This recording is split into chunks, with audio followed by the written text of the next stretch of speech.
दोस्तों आज की इस कहानी में आप देखोगे एक ऐसे पेलम प्यासे लौंडे को जो अपने स्कूल की 2 टीचर्स को पटा लेता है। फिर उसके बाद वो उन्हें झाड़ियों में, ओयो में, कार में, स्कूल में, जिम में, रास्ते में, हर जगह पटक के पेलता है।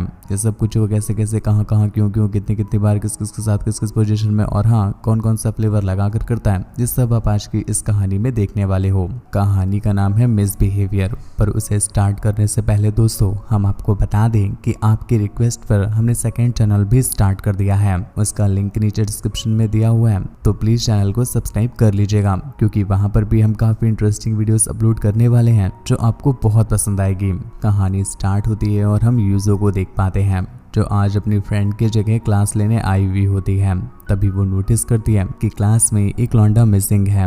वो जब बाकी के स्टूडेंट से उसके बारे में पता करती है तो वो बताते हैं कि वो स्टूडेंट एक नंबर का मुठियाबाज मानुस है, और बीच बीच में जब वो मियाँ खलीफा देख लेता है तो उसे हिलाने के लिए क्लास छोड़कर जाना पड़ता है। यूजो को ये चीज बहुत अजीब लगती है, तो वो स्कूल में उसे ढूंढने लग जाती है, जहाँ पर उसे वो बंदा जिम में दिखाई देता है। इसका नाम जेहा होता है और यहाँ पर वो अपनी डांस की प्रैक्टिस कर रहा होता है। यूजो ये देख करके काफी इम्प्रेस हो जाती है कि जिम में किसी के ना होते हुए भी वो अपनी डांस की प्रैक्टिस कर रहा है। इसलिए वो उससे पूछने लगती है कि अगर उसे डांस ही करना है तो वो डांस क्लासेस ज्वाइन क्यों नहीं कर लेता। इस पर जेहा उससे कहता है कि उसके पास इतने पैसे नहीं हैं, क्योंकि उसके डैड खुद को जॉनी सिंस का बाप समझते हैं और दिन में 2 रशियन पीलते हैं। इस वजह से उनके कमाए सारे पैसे रशियन की ठुगाई में ही लग जाते हैं। इसलिए मुझे अपनी टिकटॉक की वीडियोस बनाने के लिए यहाँ पर आना पड़ता है। यूजो उसे समझाते हुए कहती है कि देखो, टिकटॉक पर कमर मटकाने से घर नहीं चलता, इसलिए तुम्हें पढ़ाई तो करनी ही पड़ेगी। अगले सीन में हम यूजो का घर देखते हैं,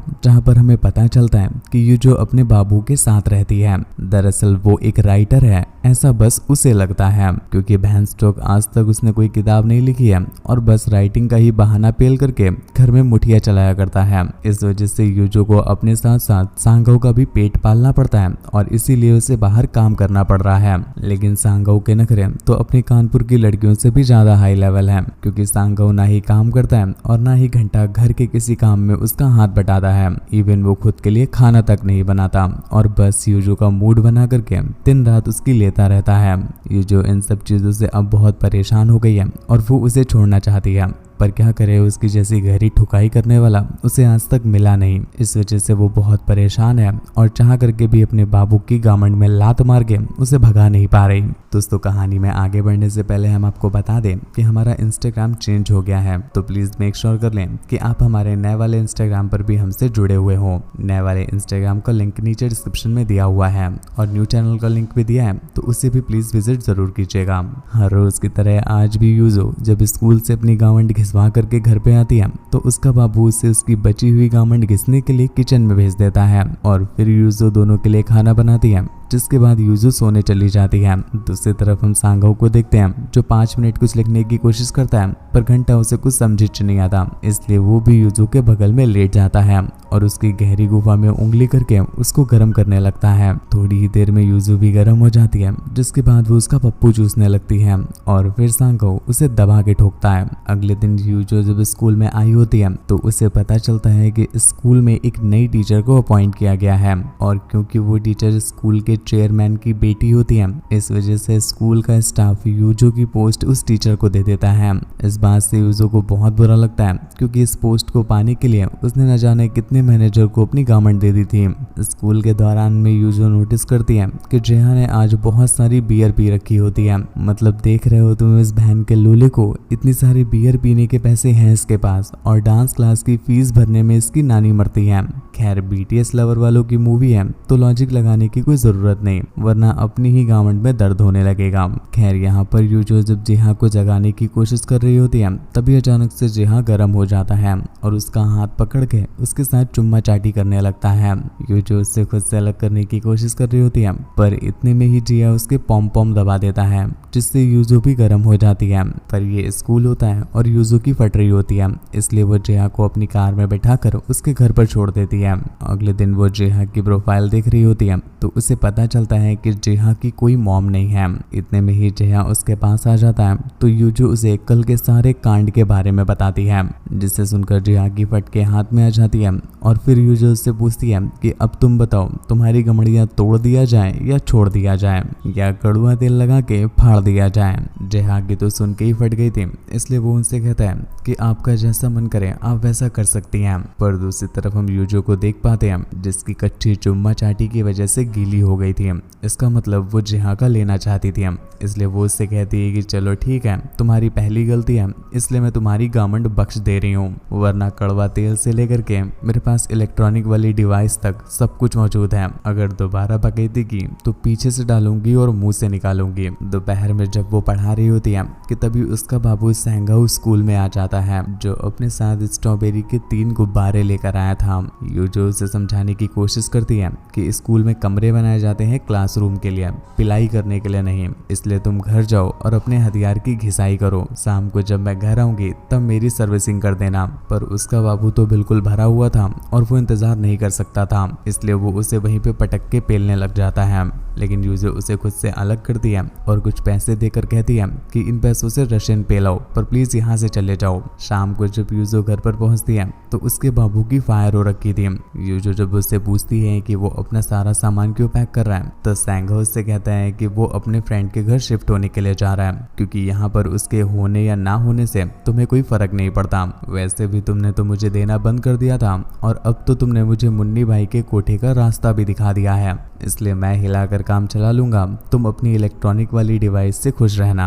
ये बोल करके वो उसके घर से निकल जाता है। अगले दिन जब यूजो अपनी रात की उंगली का मटेरियल ढूंढ रही होती है तो वो जेहा को देखने के लिए जाती है, पर आज वो जब जिम में जाती है तो उसकी फटके पनारा हो जाती है, क्योंकि यहाँ पर जेहा अपनी डांस की प्रैक्टिस नहीं कर रहा था, बल्कि वो नई वाली मैम को नचा रहा होता है, वो भी अपनी छोटी वाली उंगली से।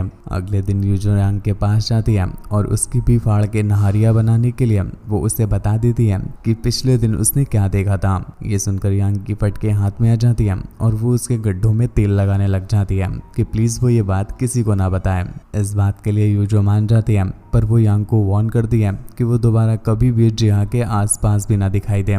उसका पप्पू सिर्फ यूजो के नाम पर रजिस्टर हो चुका है और उसकी चुसाई अकेली वो ही करेगी, इसके अलावा और कोई नहीं कर सकता। यांग की फटी पड़ी होती है, इसलिए वो उसकी सारी कंडीशन मानने को तैयार हो जाती है और अपनी जान और अपनी गारमेंट दोनों बचा करके वहां से भाग जाती है। अगले दिन यूजो जेहा के पास जाती है और उससे कहती है कि अब तुम जिम में और प्रैक्टिस नहीं कर सकते, क्योंकि यहाँ पर कल मुझे स्ट्रॉबेरी के 2 भरे हुए गुब्बारे मिले हैं जिनका साइज तुम्हारे लोमड़े के साइज से बिल्कुल मैच करता है, इसलिए अगर ठुगाई ही करनी है तो मुन्नी बाई के कोठी में चले जाओ, जिम को कोठा मत बनाओ। ये बोल करके वो वहां से चली जाती है। पर छुट्टी के बाद वो यूजो को अपने साथ बैठाती है और अपने साथ एक डांस एकेडमी में लेकर जाती है, जहाँ पर वो उसका एडमिशन कराती है और कहती है कि यहाँ का सारा खर्च मैं ही उठाऊंगी, तो तुम अपनी डांस प्रैक्टिस यहाँ पर कर सकते हो। अगले दिन यूजो को क्लास के बीच में बुला करके एक पेपर पर साइन करने के लिए बोलती है। दरअसल ये एक डांस का कंपटीशन होता है जिसमें वो जिया को भेज रही होती है। यूजो चाहती है कि जब जिया इतना अच्छा डांस करता है तो वो डांस में ही अपना करियर बना ले। दिन रात मुठियां पेलने से और मैडमों की गुलाबी गुजिया चटकाने से घर नहीं चलता। इसी चलते एक दिन जब वो जिया को छोड़ने जा रही होती है तो जिया उससे कहता है कि आज मैं घर नहीं जा सकता क्योंकि मेरे डैड की गर्लफ्रेंड घर पर आ रही है, और वो जब घर में आती है तो मेरे डैड उसे पूरे घर में भगा भगा के पेलते हैं और ये चीज मुझे बिल्कुल भी नहीं पसंद, इसलिए क्या मैं प्लीज आज रात के लिए आपके घर में रुक सकता हूँ। यूजो भी इस बात के लिए उसे हाँ बोल देती है। आज जेहा यूजो के घर पर रुका था, इसलिए यूजो आज रात की उंगली नहीं मार पाती, इस वजह से उसे आधी रात में भी नींद नहीं आती और वो गर्म होने लग जाती है। तभी जेहा के सोने के बाद यूजो उसके पास जाती है और उसकी पैंट पे हाथ डाल करके उसके हथियार को हिलाने लग जाती है, जिससे जेहा की आंख खुल जाती है और वो समझ जाता है कि यूजो उसका पप्पू चूसना चाहती है, इसलिए वो भी अपनी पैंट खोल के उसे अपना पप्पू दे देता है और फिर जेहा उसकी सेवा में लग जाती है। जिसके बाद यूजो उसे घोड़ी बना करके पीछे से पेलना स्टार्ट कर देता है। इनकी पिलाई पूरी रात चलती है। इस तरह से इन दोनों का रसियाना स्टार्ट हो जाता है और यूजो रोज ही जेहा से ठुकवाने के लिए उसे अपने घर पर बुला लेती है। धीरे धीरे इनकी ये ठुकाई अलग ही लेवल पर जाने लग जाती है। अब ये दोनों कहीं पर भी नहीं रुकते हैं, रास्ते में, कार में, झाड़ियों में, स्कूल में, जिम में, जहाँ भी इन्हें जगह और अंधेरा मिल जाए वहीं पर यूजो जेहा को अपनी गारमेंट दे देती है और जेहा भी उसकी गांठ को पटक के पेलता है। एक दिन जेहा का कंपटीशन होता है तो यूजो वहाँ पर उसे चीयर करने के लिए आई होती है, पर तभी वो नोटिस करती है कि यहाँ पर यंग भी आई होती है। ये देख करके यूजो की चोक लेने लगती है और वो चारों तरफ जिहा को ढूंढने लग जाती है, पर घंटा उसे जिहा कहीं नहीं मिलता।